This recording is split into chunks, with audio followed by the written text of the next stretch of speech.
तो हेलो नमस्ते प्रणाम स्वागत है आप सभी का एक बार फिर से।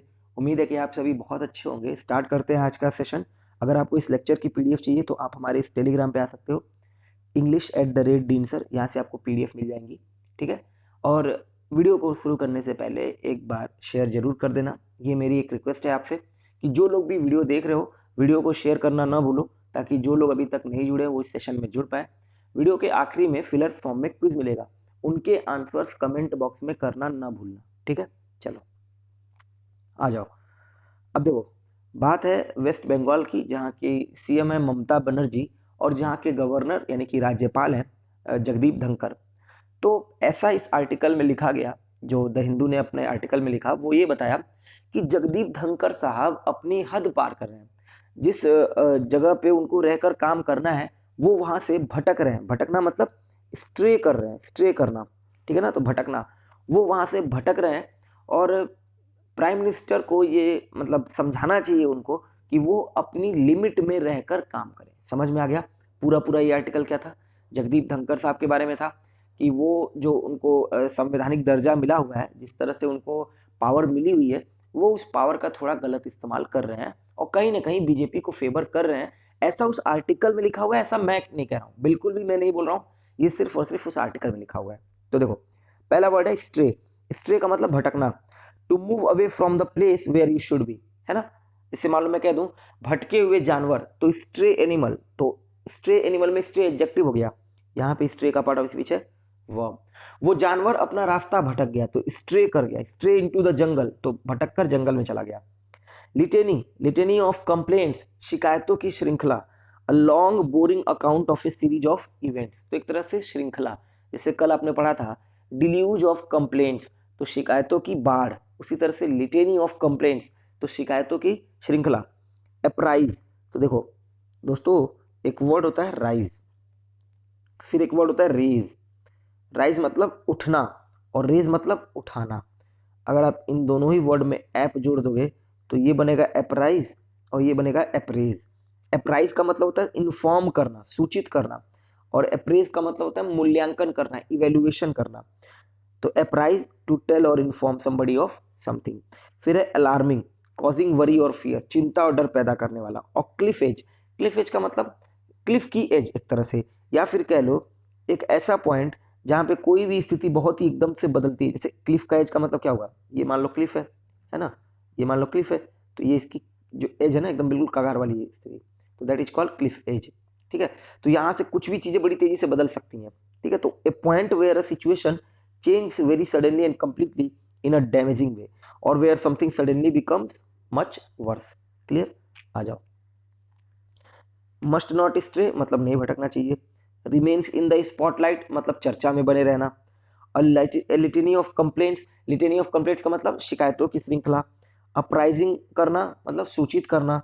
Alarming cliff edge governance situation का मतलब ऐसी स्थिति जहां से सरकार जो है इधर उधर जा सकती है, ऐसा इस मतलब आर्टिकल में बोला गया है। तो देखो, वेस्ट बंगाल, इन वेस्ट बंगाल जो गवर्नर है, must not stray from his constitutional mandate, उनको नहीं भटकना चाहिए अपने संवैधानिक जनादेश से। तो कॉन्स्टिट्यूशनल मैंडेट है, उससे उनको नहीं भटकना चाहिए। West Bengal governor Jagdeep Dhankhar remains in the spotlight, वो स्पॉटलाइट यानी कि चर्चा में बने रहते हैं। रिमेन्स मतलब बने रहना, तो वो बने रहते हैं। And there is every reason, और हर संभावना है, हर कारण है, टू बिलीव मानने के लिए, दैट की he wants in that way, वो चाहते हैं उस तरह से बने रहना। जगदीप धनखड़ साहब चर्चा में बने हुए हैं और देयर इज एवरी रीजन, और हर संभावना है कि वो चाहते हैं उस चर्चा में बने रहना। ऑन मंडे यानी कि सोमवार को ही मेट, मीट का सेकेंड फॉर्म है मेट, वो मिले होम मिनिस्टर अमित शाह से, है ना।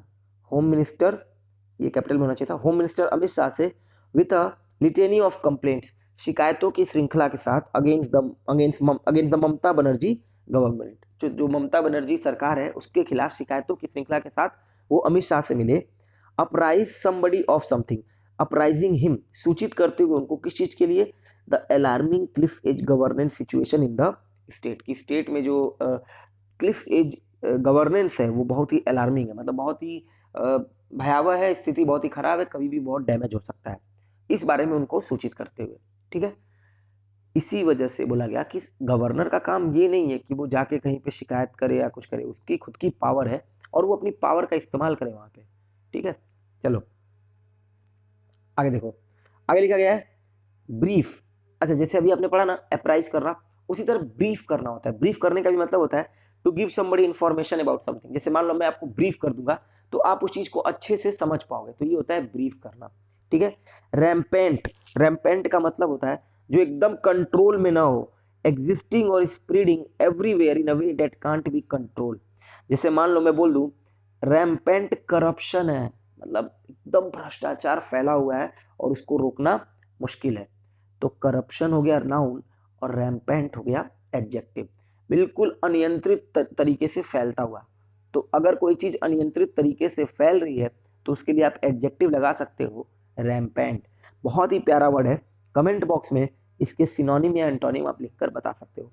डेट्रियोरेट करना, स्थिति खराब होना, टू बिकम वर्स और ज्यादा बेकार होना।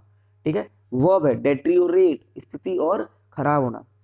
Overreach, to fail by trying to achieve more than is possible, मतलब कोई चीज को पाने की स्थिति में बहुत ज्यादा पाने की स्थिति, ओवर रीच करना मतलब बहुत ज्यादा पाने की चाह में फेल हो जाना, है ना।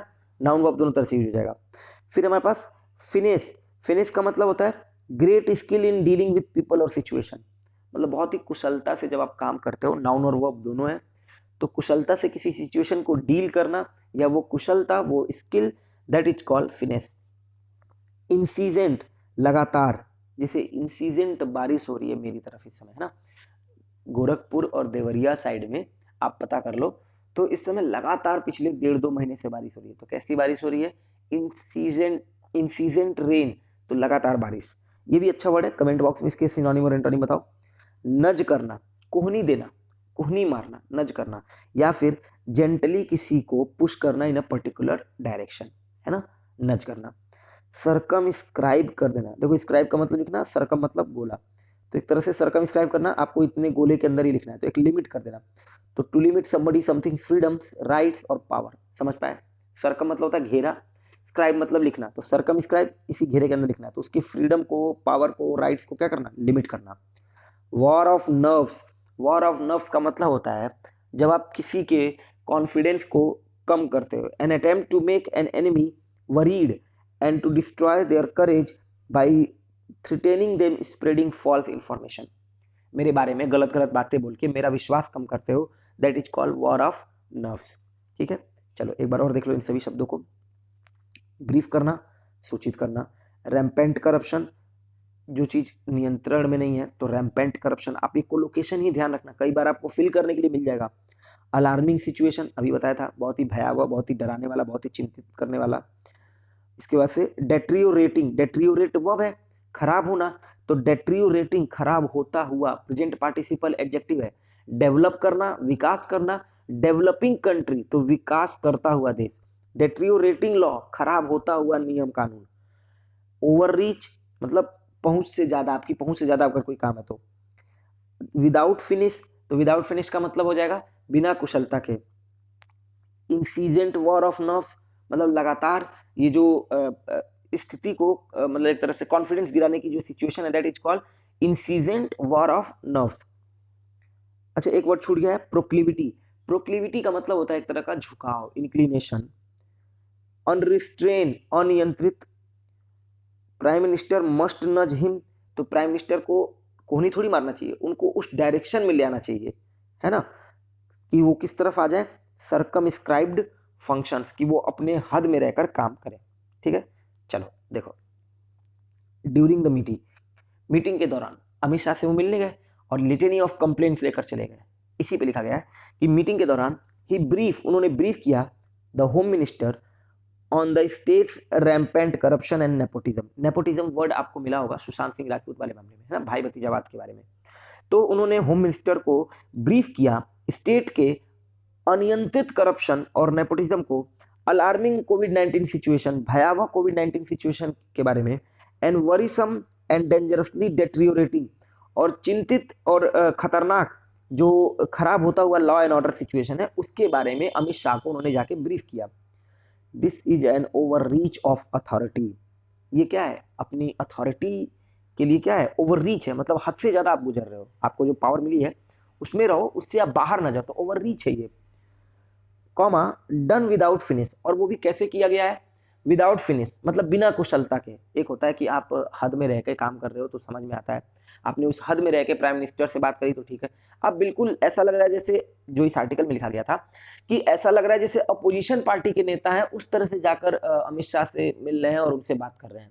ऐसा लग ही नहीं रहा है कि किसी राज्य के वो गवर्नर है, ठीक है, गवर्नर किसी पार्टी का नहीं होता है, ऐसा इस आर्टिकल में लिखा गया है। बिसाइड्स, देखो एक वर्ड होता है बिसाइड, इसका मतलब होता है के बगल में, और एक मतलब होता है बिसाइड्स, इन एडिशन टू, इसके अतिरिक्त his incessant war of nerves with Miss Banerjee, तो इसके अलावा किसके अलावा, his incessant war of nerves, जो उनका लगातार खराब करने का, कॉन्फिडेंस गिराने का स्थिति है, विथ मिस बनर्जी, बनर्जी के साथ, मतलब वो मिस बनर्जी के साथ जो लगातार इन्वॉल्व है वॉर ऑफ नर्व्स में, जिसमें वो उनके कॉन्फिडेंस खराब कर रहे हैं, उनका साहस खत्म कर रहे हैं, कॉमा इसके अलावा मिस्टर धनकर has ended up in confrontation with vice chancellor, students, Trinamool Congress leaders during his 1 year tenure. तो अपने 1 साल के कार्यकाल के दौरान मिस्टर धनकर ने कहां पे आकर अपने आप को खत्म किया है, तो सामना, कॉन्फ्रंटेशन किसके साथ, वाइस चांसलर के साथ, विद्यार्थियों के साथ, और तृणमूल कांग्रेस लीडर के साथ। ही हैज ऑल्सो शोन, उन्होंने दिखाया है, अ प्रोक्लिविटी, प्रोक्लिविटी मतलब झुकाव, मतलब इंक्लिनेशन आप बोलते हो ना, बहुत ही अच्छा वर्ड है ये भी, प्रोक्लिविटी। जरा इसके कमेंट बॉक्स में सिनोनिम्स लिखकर बता सकते हो तो बताओ। He has also shown a proclivity to be unrestrained, बने रहने के लिए अनियंत्रित, इन मीडिया इंटरेक्शंस, कई बार ऐसा देखा गया कि वो मीडिया में आकर कुछ बातें बोल देते हैं, तो एक तरह से वो झुकाव दिखा रहे हैं अनियंत्रित होने के लिए, किस किस किस ओर, तो मीडिया इंटरेक्शंस की तरफ। ट्विटर पे उनके कई सारे पोस्ट ऐसे हैं जो बता रहे हैं कि ये मतलब राज्यपाल जो है अपनी हद में काम नहीं कर रहे हैं, मीडिया के लाइमलाइट में आना चाह रहे हैं, ठीक है ना, इस तरह से। The prime minister and home minister, दोनों लिखा हुआ था, मैंने सिर्फ इतना लिखा हुआ है, the prime minister and home minister must नज हिम टू स्टे। अब यहाँ पे नज का मतलब खूनी मारना नहीं है, यहाँ पे नज का मतलब है कि प्राइम मिनिस्टर और होम मिनिस्टर को उनको क्या करना चाहिए, नज करना चाहिए, मतलब एक और ले आना चाहिए, एक डायरेक्शन में लाना चाहिए कि बने रहने के लिए with in his constitutionally circumscribed function. अभी बताया सर्कमस्क्राइब का मतलब लिमिट करना, तो सर्कमस्क्राइब्ड फंक्शंस का मतलब जो उनकी लिमिट में, जो उनकी एक तरह से नियंत्रित, एक बधी हुई जो उनकी कार्यशैली है उसके अंदर में रह के काम करने के लिए उनको क्या करना चाहिए, नज करना चाहिए। तो प्राइम मिनिस्टर को उनको नज करना चाहिए कि वो बने रहें अपने कॉन्स्टिट्यूशनली सर्कमस्क्राइब्ड फंक्शंस, यानी कि जो भी संवैधानिक और एकदम से परिचित, परिचित नहीं कह सकते हो, मैं उसको बोल नहीं पा रहा हूँ एक शब्द में हिंदी में, कि एक एक दायरे के अंदर रहकर जो भी उनका फंक्शन है उसके अंदर काम करने के लिए, ठीक है। चलो, तो ये आज का सेशन था, बढ़िया वर्ड थे, बहुत अच्छे अच्छे वर्ड थे, अगर आपको टाइम हो तो वो आर्टिकल भी जाके पढ़ लेना। चलो, ये कल के क्वेश्चन हैं, आ जाओ देखते हैं इनको। In reply to the question, question के जवाब में, he just produce a lot of empty dash, तो a lot of empty rhetoric, rhetoric मतलब लच्छेदार भाषण। I hope for a dash between our two countries, तो मैं उम्मीद करता हूँ कि हमारे दोनों देशों के बीच क्या हो जाएगा, एक तरह से रेप्रोचमेंट, मतलब डिटेंट, मतलब कि स्थिति जो है वो सुधर जाएगी, जो भी दुश्मनी वाली थी वो खत्म होकर फिर से फ्रेंडली सिचुएशन आ जाएगा, तो रेप्रोचमेंट सेकंड वाले के लिए। Sam dash uncomfortably in his chair, मतलब चेयर में क्या हो रहा था, वो तिलमिला रहा था, इधर उधर जा रहा था, तो रिगल करना, एक बहुत अच्छा वर्ड है रिगल, ठीक है, इसका मतलब स्क्विम करना, ठीक है ना, फिडजिट, ठीक है, तो स्क्विम्ड V2 यूज करो, है ना, काफी लोगों ने V1 यूज किया था, उसमें SKS भी नहीं लगाया था, V2 यूज करो, जब तक कॉन्टेक्स्ट ना दिया हो प्रेजेंट के लिए बहुत साफ साफ, या फिर आपको दिखे नहीं तब तक आप V2 यूज करो। The death dash has risen to 83, तो द डेथ टोल, मरने वालों की संख्या, फोर्थ वाले के लिए। We have been dash with applications for the job, तो वी हैव बीन डिल्यूज्ड, अब हमें क्या कर दिया गया था, भर दिया गया था, V3 है यहाँ पे, डिल्यूज का क्योंकि हैव लगाया तो इसी V2 को ही V3 बोलोगे हैव की वजह से, तो we have been deluged with applications for the job, मतलब काफी सारे एप्लीकेशंस हमारे पास आए हुए हैं। अब ये हमारा आज का सेशन है, आज का क्विज है, उम्मीद है कि आपको सेशन पसंद आया होगा। दोस्तों, वीडियो को शेयर करना मत भूलो ताकि ज़्यादा से ज़्यादा लोग सेशन में जुड़ पाएँ, और बस इतना ही कर दिया करो, बहुत है मेरे लिए कि जितने लोगों तक वीडियो शेयर कर देते हो, बहुत अच्छी बात है। इस बात के संग कि नेक्स्ट सेशन में फिर मिलेंगे, तब तक आप अपना ध्यान रखिएगा। आप सभी लोगों को बहुत बहुत धन्यवाद।